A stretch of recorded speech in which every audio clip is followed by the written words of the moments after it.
1 பேதுரு 2 அதிகாரம் முதல் 5 வசனங்களை வாசிங்களேன். இப்படி இருக்க கர்த்தர் தயவுள்ளவர் என்பதை நீங்கள் ருசி பார்த்தது உண்டானால் சகல துர்க்குணத்தையும் சகலவித கபடத்தையும் வஞ்சகங்களையும் பொறாமைகளையும் சகலவித புறங்குறுதலையும் ஒழித்துவிட்டு நீங்கள் வளரும்படி புதிதாய் பிறந்த குழந்தைகளைப் போல திருவசனமாகிய களங்கமில்லாத ஞானப்பாலின் மேல் வாஞ்சையாயிருங்கள். என்னங்க சொல்லிருக்கு?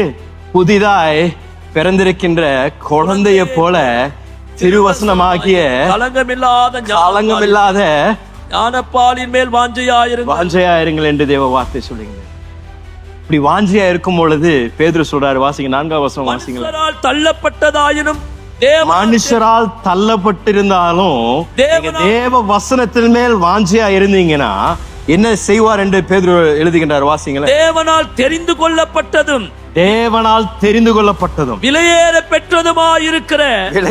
பெற்றதுமாயிருக்கின்ற ஜீவனுள்ள கல்லாகிய அவரிடத்தில் சேர்ந்தவர்களாகிய நீங்களும் ஹல்லேலூயா ஜீவனுள்ள கற்களை போல ஆவிக்கேற்ற மாளிகையாகவும் இயேசு கிறிஸ்து மூலமாய் தேவனுக்கு பிரியமான ஆவிக்கேற்ற பலிகளை செலுத்தும்படிக்கு பரிசுத்த ஆசாரிய கூட்டமாகவும் கட்டப்பட்டு வருகிறீர்கள். ஒரு ஆமென் சொல்லலாமா?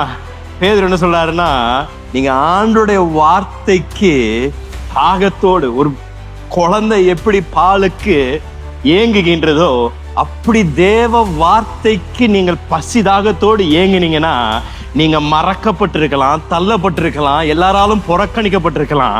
ஆனா வசனத்தின் மேல வாஞ்சியா இருந்தீங்கன்னா உங்களை ஆண்ட ஒரு ஜீவ கல்லாக மாற்றி உங்களை வைத்து ஒரு ஜீவ கட்டடத்தை கட்டி உங்களை ஒரு மாளிகையாய் தேவன் மாற்றுவேன் என்று ஆண்டவர் வாக்கு தருகிறார். அப்படின்னா வெறுமையான வாழ்க்கையாய் இருக்கலாம், ஆனா அந்த வசனத்தின் மேல ஒரு ஆசையும் ஒரு வாஞ்சியும் வந்துருச்சுன்னா உங்க வாழ்க்கையை தேவன் ஒரு மாளிகையாய் மாற்றி மற்றவர்கள் பார்த்து அசந்து போகின்ற விதத்தில் தேவன் உங்கள் வாழ்க்கையை கட்டி எழுப்புவார் என்று தேவ வார்த்தை வாக்கு பண்ணி